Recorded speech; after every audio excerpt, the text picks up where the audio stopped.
Rachel Nichols, ESPN. LeBron, your defensive numbers tonight were your best of the postseason as the primary defender. What was your mindset about being more active defensively, and what made it easier for you tonight? Just trying to put myself in position to help our team, and I think tonight, as a group, even when things broke down, we just covered for one another. We made them make extra passes, we made them make extra dribbles, and so we were flying around, and I just happened to be one of the guys on the floor that wanted to fly around as well. Why is it that happens with you guys on nights like tonight, and then we get other nights where it doesn't? I don't know. You want to take a stab at answering? I don't know either. It's a great mystery of our time.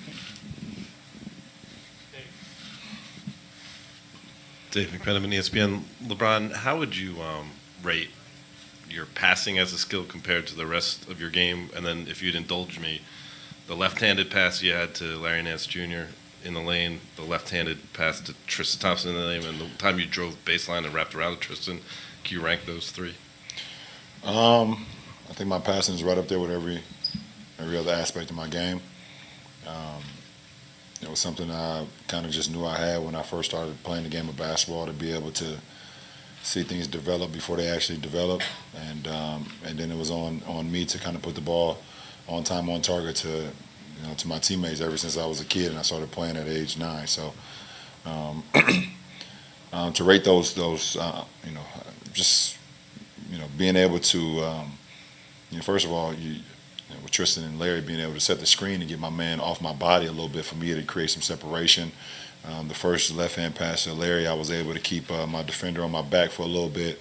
I seen their big step up just a little bit, and me having the ball in my left hand, I could pass with either hand, so I was able to kind of shuffle a bounce pass to him for him to dunk it home.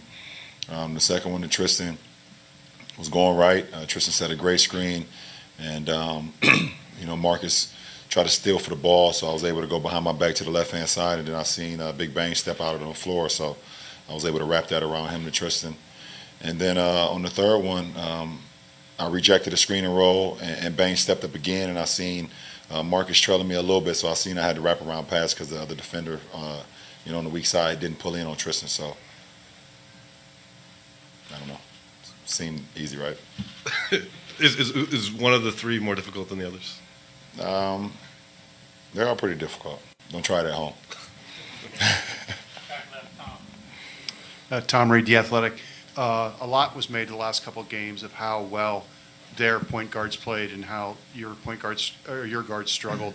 To see George and JR both get off to good starts tonight, how important was that to get you guys going? Either guy. Go ahead, LeBron. It's very important for our guards to be aggressive. No matter if they're making shots or not, we want them to be aggressive. It just keeps the defense at bay.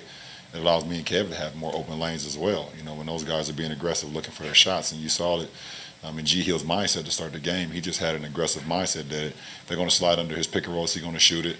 He gets a swing, he's going to shoot, he's going to attack, and the same for JR. So, we always, sit up here and talk about how much pressure we try to take off. Me and Kev take off our teammates. Those guys took the pressure off of us tonight. So, their aggression just settled us in and allowed us to kind of play free as well. Kevin, can you add to that at all? Is there anything you can add to that at all, just with George and JR?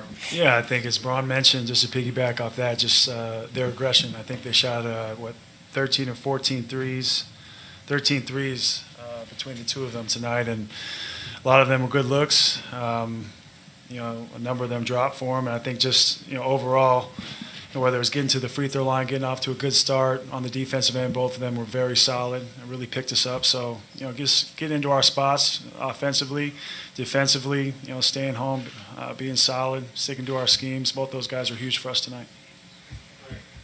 Ray Jeske, ESPN 990. LeBron, a very efficient scoring night for you, 27 points and just 12 shots.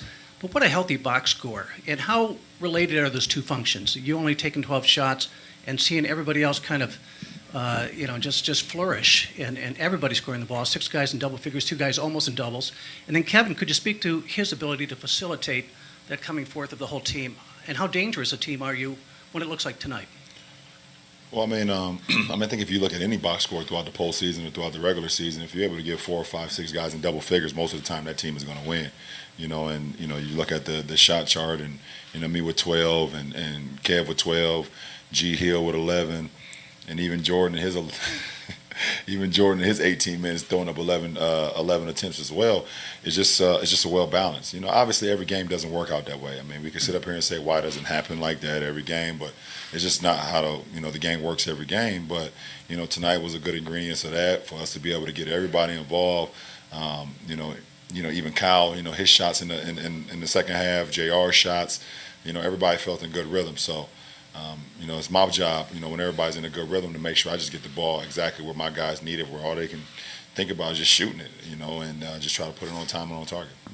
Kevin, could you speak to his ability to facilitate that kind of production across the board for all the guys? Oh, he's the best in the game at facilitating. And, you see 12 assists tonight, but even in games where, we struggle to have ball movement, we struggle to get the ball from side to side, which is something that, we looked at in games 1 and 2. He's still able to get it done. But, as we mentioned after game 2, I mean, they had 6 guys in double figures. I believe Smart was the guy off the bench for them that was in double figures after last game, and all 5 starters got up to double digits. So, tonight was, definitely huge for us. You mentioned Kyle. He was 5 for 5 from the field tonight. Jordan Clarkson got a lot of good looks, got himself going, as Bron had mentioned. But we just try to have a lot of movement out there, as you mentioned, with guys like Larry Nance and Tristan, try to set the screens, get off the ball, and find themselves underneath the hoop. And when they try to help on that, Bron always finds us on the outside. So it's something that he's been great at his whole career, and he's finding us. Chris Fedor, Cleveland.com. Kevin, for you, you've battled against Al Horford a number of times, and you did it in Game 1. How would you characterize the way that Tristan has played against him defensively in the last 2 games? Tristan's he's always been great in stepping up and taking the challenge in any series. And I think you've seen that here, just making minor adjustments, trying to make it tough for him, and stepping up and playing the basketball. We know that he's capable of. So he might not always score the basketball, but he's going to get us extra possessions. He's going to make the hustle plays, and he's going to do a lot of stuff that might not necessarily show up in the box score. So you got to give a lot of credit to Tristan, because Horford's really the one that makes him go, and he can play a little bit of the point forward. He can do a lot of the intangibles that even for their team might not show up on the box score as well. But he did a great job on him tonight, and he's done a great job on him the last 2 games. Chris Mannix with Yahoo. Kevin, when it's you and Tristan up front, it seems like you have a physicality edge in the series. You were out-rebounded in Boston, but you controlled the glass tonight. How do things change for this team when you are able to kind of decisively win that rebounding battle? Well, I think it's huge. Just making it one-shot possessions on the defensive end, and on the offensive end, just finding Tristan near the basket opens up a lot, not only for Bron but for G Hill and everybody coming in there and trying to make plays and play downhill. Because when we do that, when we play with pace, we're so much better. Then for myself, just mixing up, inside out. If they're going to switch on pick and rolls, just make sure I bury them on the inside. And Tristan and I, we just try to set our level of play really high, physicality very high, not only in games when we're at home, but also when we're on the road as well. But we felt like tonight we were a lot better. Marla Ridenour, Akron Beacon Journal. Kevin, when you like that your bounce You got pass, a lot of questions tonight. This is your nice. bounce pass to LeBron. How does that show that things are really clicking between you two? And how satisfied were you when you saw the way you finished it? Yeah, I mean, not many people can. You didn't even take a dribble, did you? I didn't take a dribble, and that's the one that's going to be on. I don't know if it'd be a career highlight for him, but maybe it will be for me for the past. So, no, it was Bron's always, off the ball. He's always cutting. I'm always looking for him. So, just try to give him a little bit of love back, because he had, like I mentioned, those 12 assists tonight, and a couple of them were to me. So it was a great play.